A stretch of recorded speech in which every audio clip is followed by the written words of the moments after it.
अरब के जाहिलों ने आके नबी को ताना दिया, तेरी औलाद है कोई नहीं, बेटा तेरा है कोई नहीं, दीन तो अपना फैला रहा है, जितनी देर जिंदा रहेगा लोग नमाजें पढ़ेंगे, जब दुनिया से चला जाएगा तेरा दीन भी मर जाएगा। दीन उसका जिंदा रहता है जिसका वारिस जिंदा रहता है, बात उसकी कायम रहती तो रहता है। जब तेरा बेटा ही कोई नहीं है, तेरी नस्ल ही कोई नहीं है, तेरा पैगाम कैसे चलेगा? तेरा खानदान तो है ही कोई नहीं, तू चला जाएगा तेरा पैगाम चला जाएगा, तू चला जाएगा तेरे नस्ल के आगे तेरा नाम लेने वाला कोई नहीं रहेगा। इतना कहना था। अरब के जाहिल ताना दे दे दे के रोज ज़हरा के बाबे को तंग करते थे। एक दिन मुसल्ले पे आके वो आसमान की तरफ करके कहा, कहते तो ये भी ठीक है, ना तूने मेरा कोई वारिस बनाया है ना तूने कोई नस्ल बनाई है, मुझे बताइए पैगाम चलेगा कैसे? नबूवत का दरवाजा तूने मेरे ऊपर बंद कर दिया है, तूने कह दिया नबी आना और कोई है नहीं। जब नबी कोई नहीं आना तो फिर पैगाम इंसानियत तक कैसे पहुंचेगा? आवाज़ वो कुदरत आई, मेरा मोहम्मद तो इन जाहिलों के मुंह क्यों लगता है? इन्ना आतैनकल कौसर, तू इन्हें जवाब क्यों देता? बेशक हम तुझे कौसर अता करें। राजा जी तर्जमा बदल दिया गया, तर्जमा यह कर दिया गया कि यहां कुरान ने कहा कि हम तुझे हौज़े कौसर अता करें। पंचायती बंदे बैठे हैं, फैसला पंचायत की सूरत में ले लेते हैं। मौलवी के सर पे कुरान रख के पूछ, क्या इस आयत के उतरने से पहले नबी कौसर का मालिक नहीं था? क्या जब तक ये आयत नहीं आई तो उस वक्त तक नबी वारिस कौसर नहीं था? फिर खुदा यहां कहना क्या चाह रहा? ये कुरान की है भी सबसे छोटी सूरत और है भी सबसे बड़ी, क्योंकि इस सूरत में किसी की सूरत है। मुसलमान अपने घर में बच्चे को जो सबसे पहले सूरत याद कराते वो सूरत भी ये है, क्योंकि जब ये याद हो जाए तो फिर पूरा कुरान याद हो जाता है। जिसे सूरह कौसर याद नहीं उसे कुछ भी याद नहीं।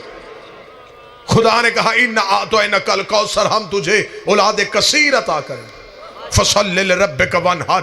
फिर जब तुझे वो मिल जाए तो फिर अपने रब की नमाज पढ़ना। इसका मतलब कि नेमत को इतनी बड़ी मिल रही है जिसमें मोहम्मद पे नमाज पढ़ना वाजिब हो रहा। बस तर्जमा सुनते आइएगा और नतीजा दो। इन्ना शानी आका हुवल अब्तर। अब आगे खुदा जवाब दे रहा है जो उन्होंने ताना दिया था, जिन्होंने तुझे कहा तेरी औलाद कोई नहीं। मेरा मोहम्मद मैं वादा करता हूं ये अबतर रहेंगे। लुगात उठा के ले आओ।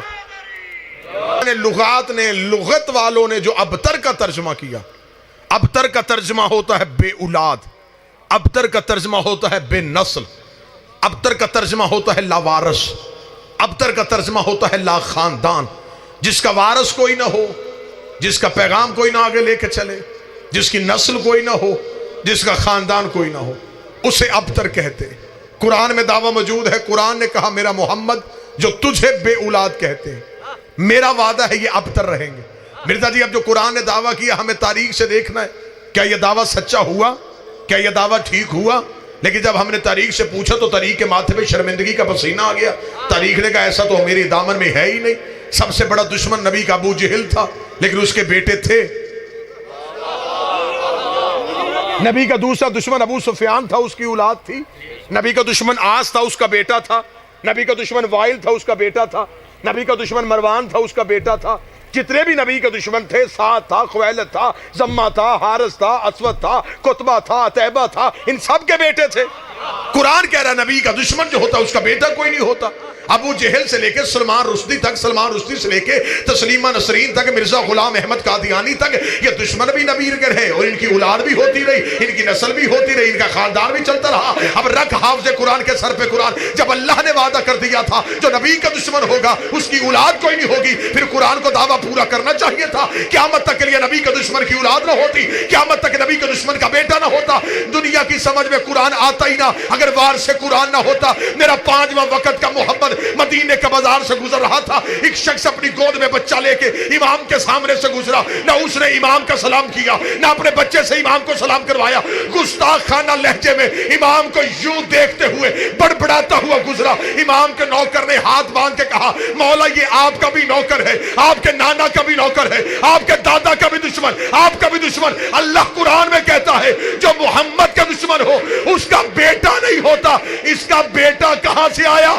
इमाम सब्र का कुरान कल भी सच था, आज भी सच है, हमेशा सच रहेगा। मौला बेटा कहां से आया? फरमाया होते किसी और के हैं, कहलवाते किसी और